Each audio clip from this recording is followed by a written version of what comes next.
7 रियासतों की 13 असेंबली सीटों पर उपचुनाव के नतीजों को लेकर। तो 7 रियासतों की 13 असेंबली सीटों पर हुए ज़िमनी इंतखाब की वोटों की गिनती को लेकर लगातार अपडेट सामने आ रहे हैं। शुरुआती रुझानों में कांग्रेस बेहतर मुजाहरा करती हुई दिखाई दे रही है। हिमाचल प्रदेश की तीनों सीटों पर कांग्रेस आगे चल रही है, तो वहीं सीएम सुक्खू की अहलिया कमलेश ठाकुर देहरा सीट से आगे चल रही हैं।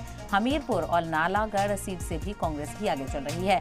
उत्तराखंड की बात करें तो यहाँ की दोनों सीटों मंगलौर और बद्रीनाथ से भी कांग्रेस उम्मीदवार आगे चल रहे हैं। बिहार की रुपौली सीट से जेडीयू आगे चल रही है और इस सीट से आरजेडी की बीमा भारती पीछे चल रही है। मध्य प्रदेश की अमरवाड़ा सीट से बीजेपी आगे चल रही है, जबकि पंजाब की जालंधर वेस्ट सीट से आम आदमी पार्टी आगे चल रही है। बंगाल में ममता बनर्जी का जादू बरकरार दिख रहा है। रायगंज, रानाघाट, दक्षिण बागदा और मनी कातला इन चारों सीट पर टीएमसी आगे चल रही है। तो यहाँ पर जबरदस्त एक टकराव देखने को मिल रहा है। एनडीए वर्सेस इंडिया अलायंस का पहला टेस्ट है ये।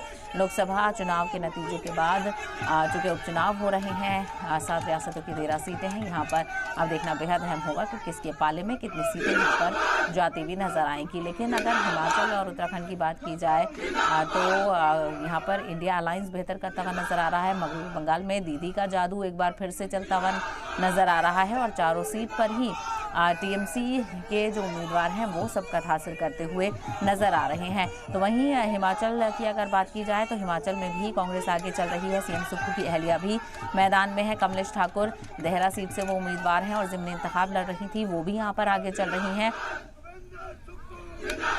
इसके अलावा हिमाचल की हमीरपुर और नालागढ़ सीट से भी कांग्रेस ही आगे चल रही है। वहीं उत्तराखंड की 2 सीटें वहां पर भी कांग्रेस आगे बताई जा रही है, जबकि वहां पर बीजेपी का दबदबा है। और ऐसे में कांग्रेस अगर यहां पर सेंध मारती हुई नजर आएगी तो ये काफ़ी अहम हो जाएगा कांग्रेस के लिए, क्योंकि उपचुनावों पर कांग्रेस की खासा नज़र थी और इसके लिए भी खासा तैयारी की गई थी।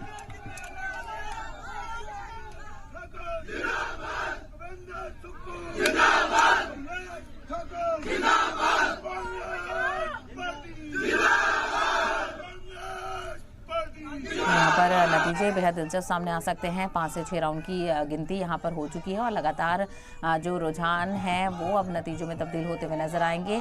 आपको बताते चलें, अगर हिमाचल उत्तराखंड की बात करें तो यहाँ पर कांग्रेस आगे चल रही है। बिहार में एनडीए इत्तेहाद आगे चल रहा है, जबकि अगर मध्य प्रदेश की बात करें तो यहाँ पर भी बीजेपी आगे चल रही है। तो 50-50 यहाँ देखने को मिल रहा है। और पंजाब की अगर बात करें तो वहाँ पर आम आदमी पार्टी आगे चल रही है जालंधर वेस्ट सीट से।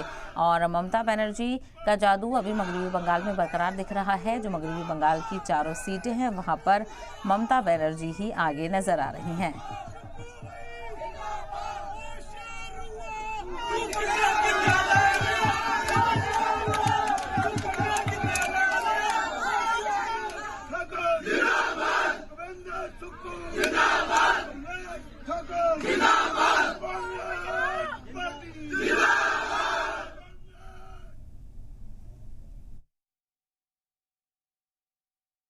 कांग्रेस पार्टी की जो 11 दिसंबर 2022 को सरकार बनी थी उस समय 40 सीटें थी। वो 40 की 40 सीटें अभी कांग्रेस के पक्ष में आई है और मैं दावे के साथ कह सकता हूँ ये जनता की जीत है। भगवान के आशीर्वाद से, देवी देवताओं के आशीर्वाद से जिस प्रकार का राजनीतिक षड्यंत्र जनता की सरकार को गिराने के लिए किया गया, 16 महीने से हमने जनता के हित में कार्य किए और जिस प्रकार की राजनीतिक षड्यंत्र का जवाब हिमाचल की जनता ने दिया है वो आपके सामने है। कार्यकर्ताओं ने, मंत्री ने, एमएलए ने, सबने आके दिन रात पार्टी का जो है कर्तव्य निभाया। कितना चुनौतीपूर्ण था ये सफर?